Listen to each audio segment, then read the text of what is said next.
بده مخکنی باچاهانو کې یو باچا تیر شوی هارون رشید باچا دا ډېر نیک عمل باچا او ډېر دیندار باچا دی په خپل هم دیندار او دا بیبي چې و زبیده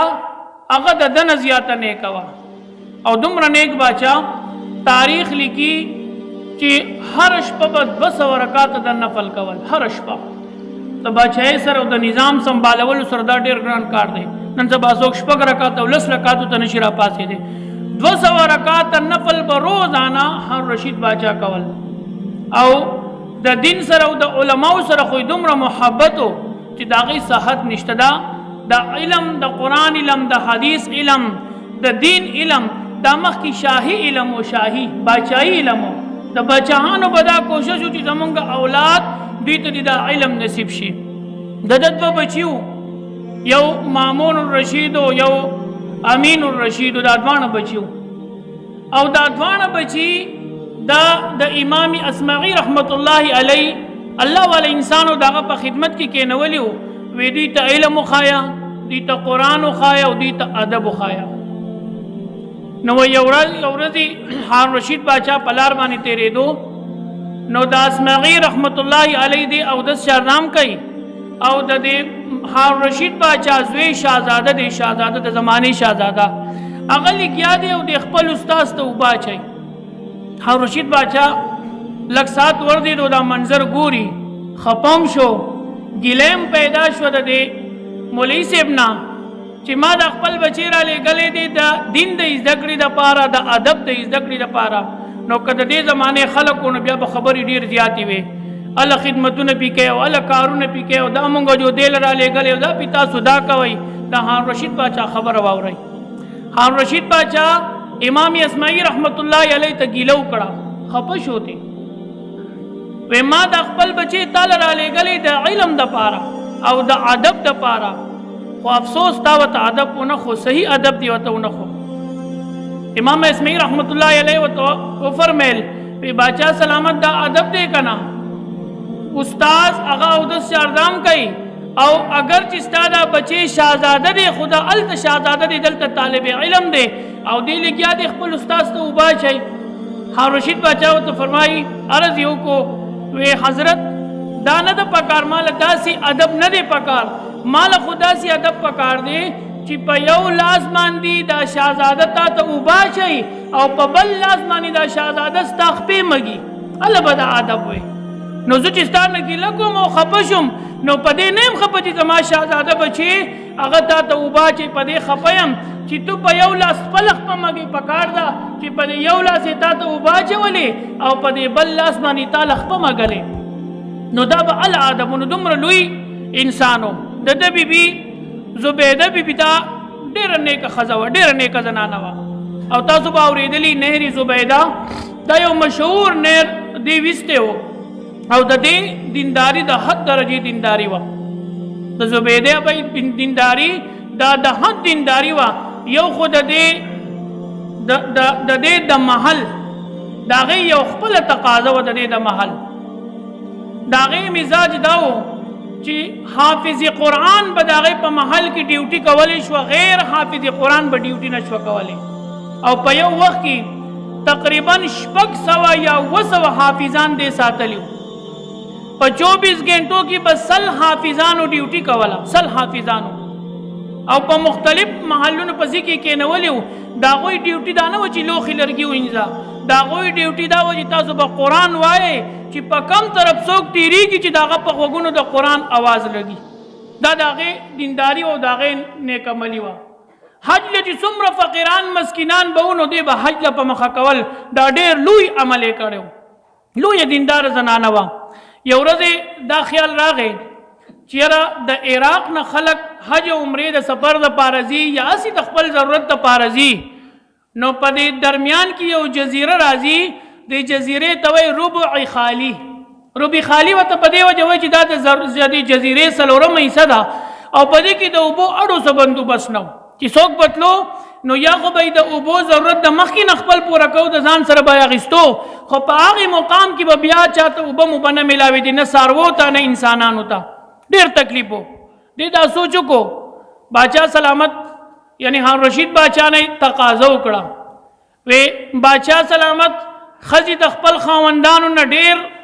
عجیبه فرمایشي کوي او خاوني پوره کوي نو زما دا فرمایش ته چې په څه طریقه باندې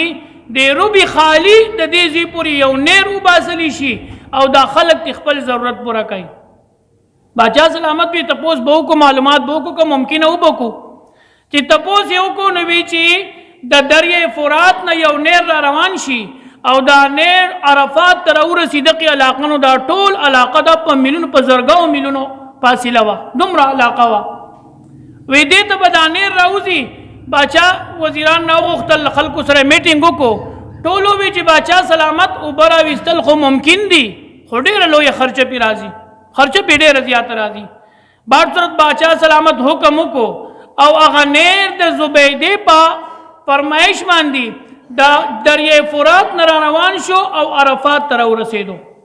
دا په دې باندې دا نیر زبیده د پوره تاریخ ته تاریخ وګورئ تاسو به وګورئ تفصیلي واقعه ده خو ډېر په کلونو باندې ټیم ولګېدو پیسې پې په لکاو درهمونه دینارونه ولګېدل هغه نیر روان شو او خلکو به د هغې نه خپل ضرورت هم پوره کو په لکاو خلک په هغه وخت کې خو به سورلي په ځمکه باندې وه جازونه وغیره خو ونه نو خلکو به خپل ضرورت پوره کو او دا دعاګانې به یې دې ته کولې یو ورځ دا د دغې نیر په غاړه باندې ناسته وه د دې کم انجینیر چې و کم حساب کتاب کوونکی چې و هغه وزیر راغی زبیدې به ته وی دا د دې نیر د ویستو خرچه ده تقریبا 17 لاک د سونې اشرفۍ په هغه وخت کې به دې خرچه راغلی وه نو وی دې دا رجسټر دې سیونی او ویشلو او دې نیر ته یې ورګیل کو هغه وزیر ورته وی دا دې څه وکړه د دې کې خو پوره ریکارډ و په دې کې خو هر څه نو دې ورته وفرمیل وی نه وی زه د دې حساب نه غواړم د دې دپاره چې د قیامت پر الله زما د اعمالو حسابونه غواړي څومره لوی عمل چې کله وفات شوه چا په خوب کې ولیدل تپوس یې ترې وکړو الله د سره څه معامله وکړه وی بس الله خو زما باندې ډېر لوی رحم وکړو او زما بخښنه یې وکړه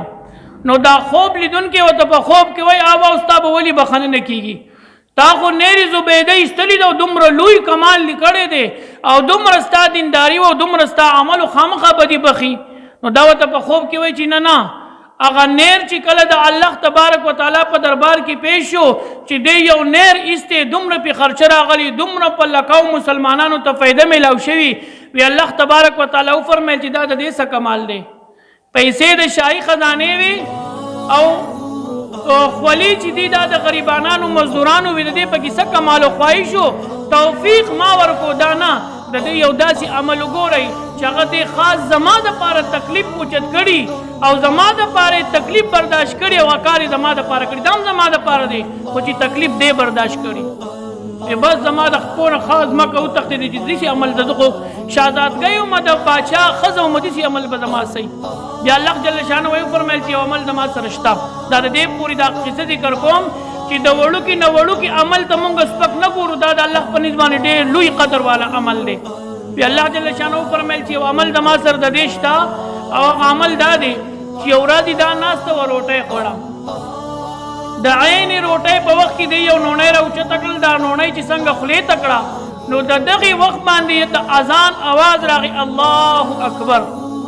نو وی دی دا نوڼۍ خولې ته وی نه وړه دا نوڼۍ اول کېښوده لوپټۍ راوچته کړه سر یې خپل پټ کو د هغې نه بعد یې دا نوڼۍ راواخیسته او بیا یې وخوړه وی دقه تکلیف دی زما دپاره برداشت کړې او ما د دې بخښنه په دقې الله اکبر په دې ویښتو پټولو باندې دې مغفرت وکړو وړوکی عمل نیر زبیده پاتې شوه دومره لوی عمل 600 قاریان حافظان هغه پاتې شول د شپې عبادتونه د ورځې عبادتونه د فقیرانو د مسکینانو هغه خدمتونه او په یو معمولي عمل الله جل شانه د هغې بخښنه وکړه او الله جل شانه هغې له جنت ورکو دا ولي الله تبارک وتعالی زمونږ اخلاص ته ګوري او مونږ ته ګوري چې کوم عمل په اخلاص باندې دا بنده زما دپاره کوي د دې مطلب دا نه دی چې دا نور عملونه ضایع شو نه د هغې ثواب الله ورکوي د تهجد ثواب به میلاویږي د حجونو به میلاویږي د عمرو به میلاویږي د قرآن د ختمونو به میلاویږي هغه ضایع نه دي الله قدردان ذات دی الله د نعمت چې څوک شکریا ادا کړي نو د شکریا قدر الله جل شانه کوي د هغې ثواب به ورکوي خو عمل ته سپک کتل نه دي پکار